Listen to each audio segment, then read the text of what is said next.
Olá, estamos iniciando mais uma edição do Consumidor em Pauta, um programa com a realização da TVE, um espaço para você enviar as suas dúvidas e questionamentos e que serão respondidas pelos nossos convidados e convidadas e que foram enviadas através do nosso WhatsApp 51 985 946 773 ou então para o nosso e-mail consumidorempauta@tve.com.br. Quais temas? Temas ligados à área do direito do consumidor, do direito do trabalho, do direito comercial, do direito imobiliário, do direito tributário, do direito de família e sucessões e do direito previdenciário, que é o tema do programa de hoje. Estamos recebendo a doutora Luciana Souza. Seja bem-vinda, doutora Luciana. Muito obrigada.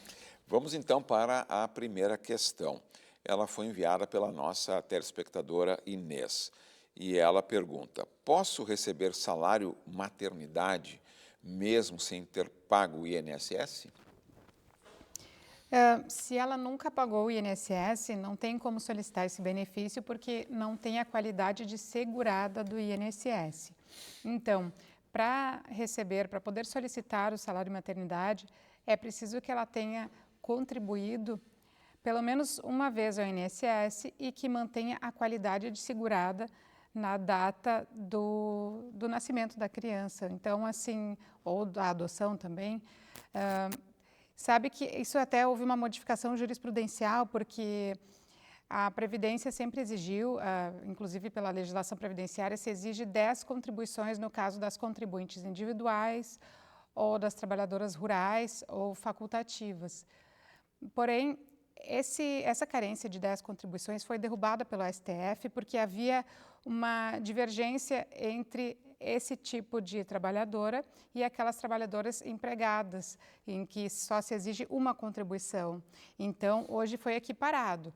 Então, tendo pelo menos uma contribuição para a Previdência, é possível solicitar o salário maternidade. E nesse caso, por exemplo, a pessoa constatou, né, a mulher constatou que está grávida no terceiro mês e aí ela faz o pagamento naquele mês. Ela terá o direito ao auxílio maternidade, mesmo que a gravidez tenha acontecido antes da contribuição? Sim, porque exatamente é o mesmo caso das empregadas domésticas, das outras classes de trabalhadoras. O importante é ter contribuído antes do nascimento. Antes do nascimento. Tá, perfeito. A próxima pergunta foi enviada pela nossa telespectadora Eugênia. Gostaria de saber se quanto mais tempo eu trabalhar, maior será a possibilidade de eu conseguir uma aposentadoria maior. Isso é uma pergunta bem recorrente aqui no programa, doutora Luciana. Sim, muitas dúvidas a respeito de cálculos de Exatamente. benefício. Para a maioria dos benefícios, sim, a cada ano de contribuição vai somar 2% no valor do benefício.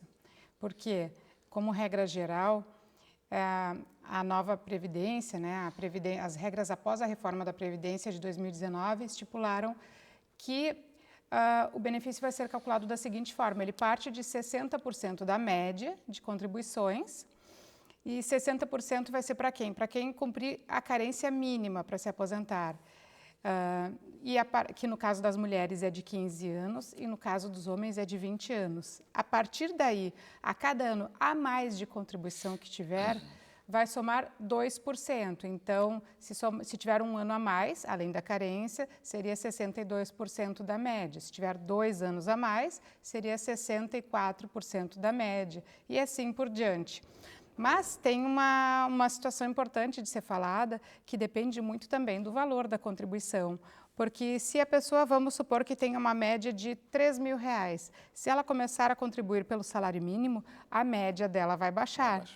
Então, apesar deste percentual estar aumentando 2% ao ano, pode acontecer de a média das contribuições vir a baixar com o tempo se as contribuições forem reduzidas. Então, é algo que tem que se atentar, né, se necessário até fazer um planejamento previdenciário com algum advogado da área para ver se realmente vale a pena continuar contribuindo. Continuar contribuindo. Aí, certamente, procura um especialista, porque vai ter que fazer esse cálculo, porque às vezes a pessoa pode pensar, não, eu já estou apto a me aposentar, vou trabalhar mais 5 anos, só que eu vou contribuir sobre um salário mínimo. Isso vai baixar a média, né? Vai baixar a média, apesar de aumentar o percentual. Tá certo. A próxima questão, o telespectador optou por não se identificar e diz o seguinte: a minha irmã, que é inválida e não tem condições de se locomover, recebe o LOAS. Ouvi falar que quem recebe esse benefício tem que fazer biometria. Como vou fazer se ela não tem como sair da cama, doutora Luciana? Pergunta o nosso telespectador, que optou por não se identificar. Primeiramente, o governo federal vai tentar fazer um cruzamento na base de dados que já existe. Então, aqueles que tiverem cadastro biométrico na carteira de identidade ou na carteira nacional de habilitação, ou até mesmo pelo título de eleitor, aqueles que já tiverem a biometria cadastrada em algum dos sistemas do governo federal, haverá esse cruzamento, então não terá problema nenhum, já vai estar cadastrado. Mas, se não tiver, também é possível realizar por meio de reconhecimento facial. Então, hoje, com os aplicativos de celular, isso facilitou muito, nem sempre, então, vai ser necessário deslocamento até uma agência do INSS, porque pode ser feito pelo próprio celular. Aí, pelo celular, vai no portal do Meu INSS, pelo aplicativo? Isso mesmo, no aplicativo Meu INSS, que por ali vai ter as instruções.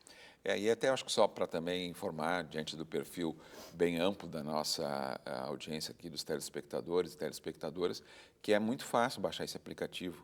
Ele está lá no próprio site do gov.br, ou então o telespectador e a telespectadora pode ir no Google lá e procurar, coloca o nome Meu INSS e baixa o aplicativo. Ele até não vai ocupar muito espaço, que esse é um outro problema também muito comum, né? As pessoas se preocupam, vai ocupar espaço do meu celular.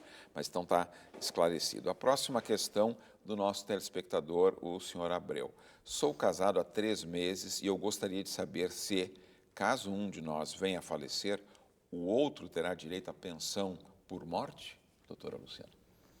Sim, terá direito à pensão por morte, mas essa pensão pode ter uma duração variável conforme o caso. Então, no caso de cônjuges, seja por meio de casamento ou união estável, se a pessoa que faleceu, o segurado que faleceu, tiver menos de 18 contribuições mensais, ou se a duração do casamento ou da união estável tiver menos de 2 anos na data do falecimento, então essa pensão terá uma duração de apenas 4 meses. Então, vamos supor, no caso da pergunta... No caso dele, que ele disse que está casado há 3 meses. Há 3 meses. Se o óbito ocorrer antes desse casamento fechar 2 anos, então essa pensão por morte ela teria duração somente de 4 meses. Não está no contexto aqui da pergunta do nosso telespectador, mas vem também uma outra hipótese no cenário.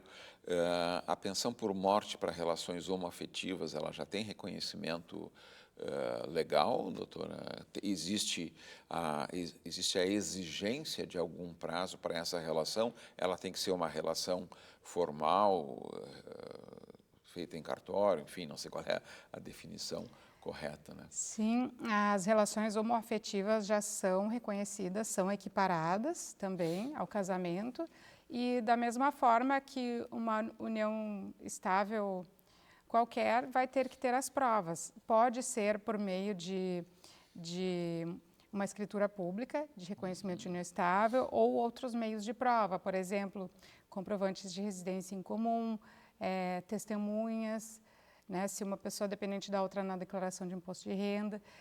Existem várias formas de comprovar a união estável, e as relações homoafetivas também são reconhecidas, inclusive para fins de pensão por morte do INSS. E aí também observando isso que a senhora relatou antes em questões de tempo. Sim, os mesmos prazos, exatamente. Sim, então já tem uma decisão extremamente contemporâneo do ponto de vista do reconhecimento dos diferentes tipos de relacionamento. Sim, nesse ponto existe sim esse reconhecimento. Lembrando também aos nossos telespectadores e telespectadoras que você tem a oportunidade de rever o programa de hoje ou então assistir programas anteriores que trataram dos temas do direito que eu já citei aqui, de maneira muito confortável. Se você quer assistir no intervalo do almoço, quando estiver no deslocamento de ônibus ou para o seu transporte coletivo, quando você puder, vá lá no YouTube, procure o canal da TVE e assista todos os programas Consumidor em Pauta dos mais variados temas que eu já referi. A próxima questão foi enviada pela nossa telespectadora, a senhora Marlene. Existem regras específicas de aposentadoria para pessoas que possuem alguma deficiência?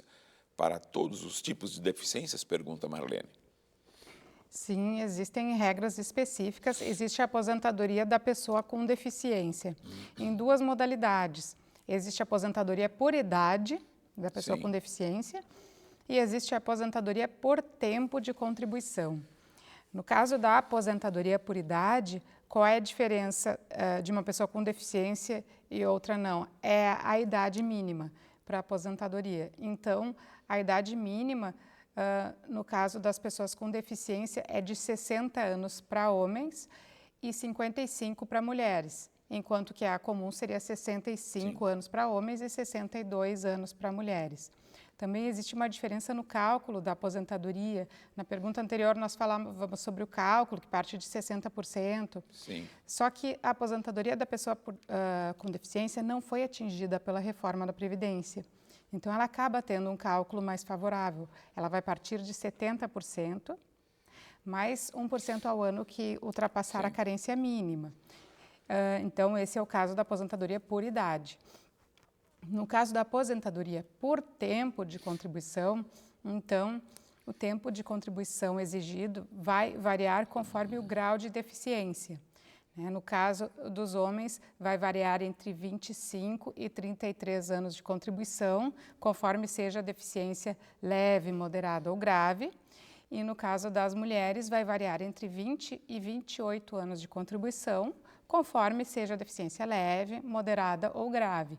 Então, a perícia médica do INSS vai avaliar aquele segurado, vai responder um questionário com vários quesitos para conseguir estipular o nível de deficiência. Pode ser leve, pode ser moderada, pode ser grave, dependendo do nível de dificuldade maior de inserção no mercado de trabalho que aquele segurado tenha, em função da sua deficiência, que pode ser física, pode ser sensorial ou até mesmo intelectual. Consumidor em Pauta vai para um breve intervalo e já voltamos tratando do direito previdenciário, recebendo aqui a doutora Luciana Souza. Nos aguarde.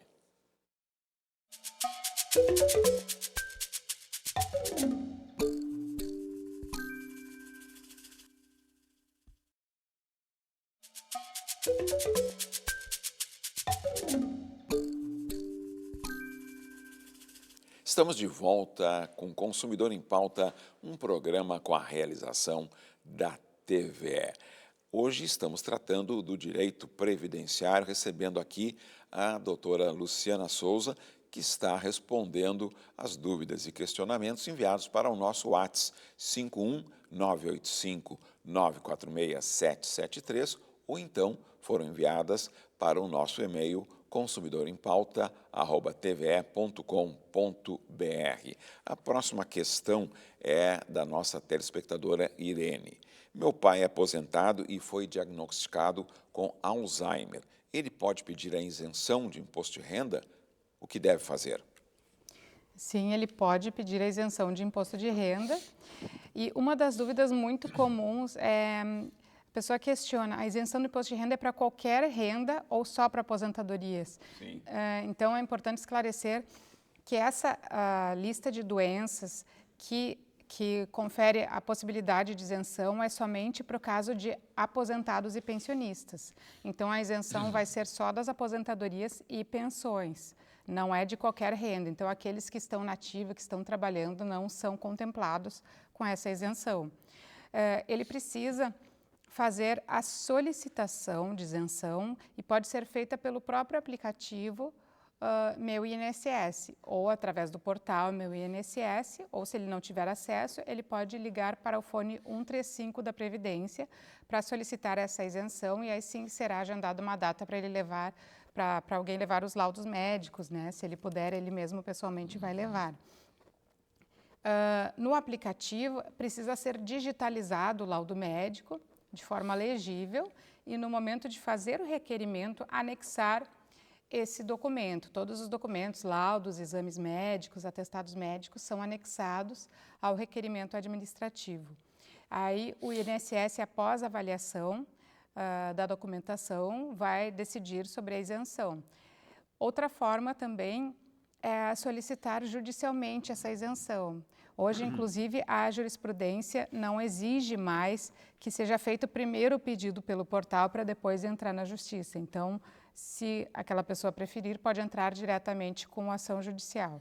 Né? Por que alguém faria isso, entrar com ação? Primeiro, porque o INSS tem demorado alguns meses, tem casos que levam até, alguns casos, mais de meio ano para eles darem esse retorno. Então, demora um pouquinho para dar a resposta.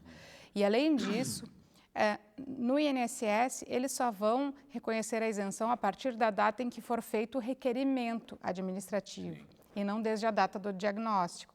Na Justiça, aquele aposentado pode solicitar a isenção a partir da data do diagnóstico, porque pode ser que ele tenha até valores a restituir de imposto de renda.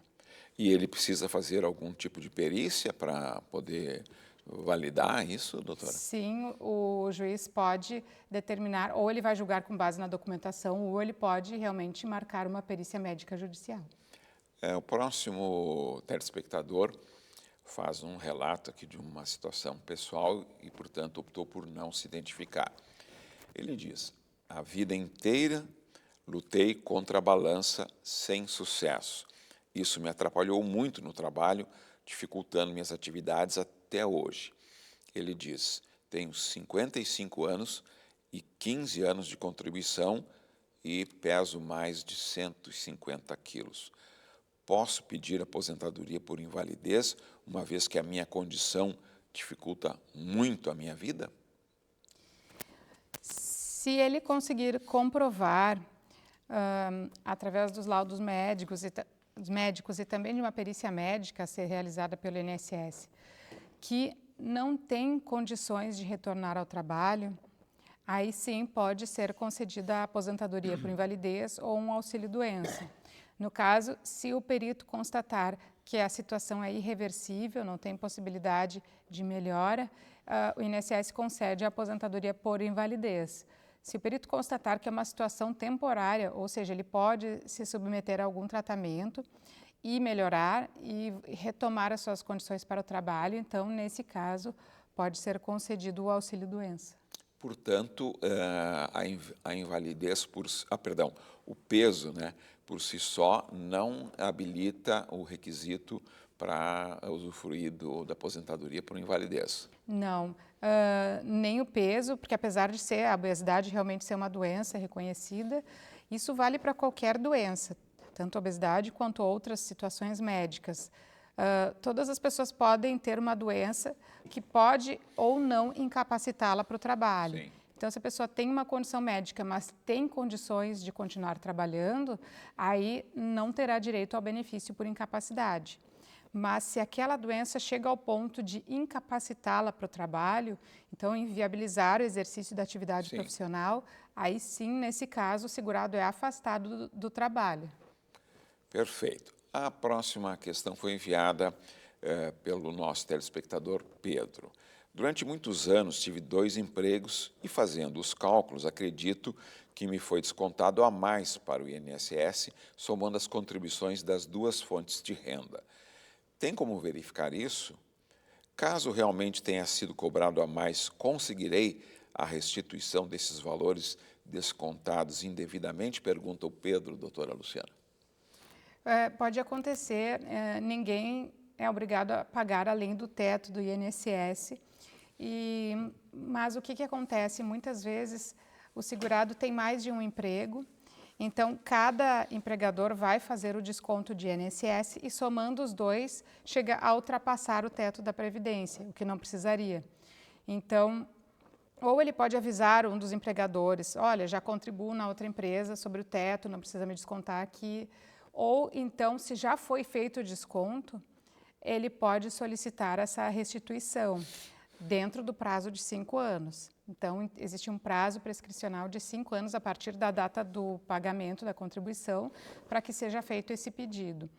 Esse pedido é feito na Receita Federal, pode ser feito presencialmente ou através do portal ECAC, e que existe um sistema PERDCOMP, que é um sistema da Receita Federal em que é solicitado, em que são solicitadas essas restituições. E essa preocupação ou obrigação de ficar atento é do contribuinte ou é das empresas que contratam? Ou seria até mesmo do próprio INSS ver que está tendo contribuições adicionais, só para É do contribuinte, porque a empresa pode não ter conhecimento da situação que ele tem na outra empresa. Então, o contribuinte tem a obrigação de dar ciência ao seu empregador do que já está sendo descontado na outra empresa. Então, os contribuintes têm que ficar atentos, principalmente aqueles que têm mais de um emprego. E eu até pergunto aqui de caráter mais emergiu. O sistema hoje das contribuições, eles não têm informações que são compartilhadas. Por exemplo, a empresa X me contratou, a empresa Y não sabe, não existe isso hoje, ou existe, não é possível? A empresa em si não, mas, na verdade, até o INSS poderia fazer, né? INSS, porque existe o CNIS, o Cadastro Nacional de Informações Sociais, que reúne no banco de dados do INSS todas as contribuições previdenciárias que são feitas em nome daquele segurado. Então, na verdade, o próprio INSS poderia fazer isso, mas ele não vai fazer esse cruzamento e avisar o segurado para que peça essa restituição. Correto. A próxima questão enviada pela nossa telespectadora Rosa. Recebi o meu PPP, que seria meu programa de participação, não sei se é isso, tá? Mas PPP não é diferente, é Perfil Psicográfico Previdenciário. Eu achei que fosse o PPP das empresas, né? Está aqui na pergunta clara da Rosa, né? E recebi o meu PPP, portanto, Perfil Psicográfico Previdenciário da empresa e vi que tem erro. Eu posso corrigir ou tem que ser a empresa? Pergunta a Rosa. Além disso, pergunta, o que devo fazer? Essa sigla PPP é usada em muitas situações diferentes, né? Tem até parcerias público-privadas que usam a mesma sigla. Lembrado. No caso do direito previdenciário, o PPP é um formulário padrão do INSS, então se chama Perfil Profissiográfico Previdenciário.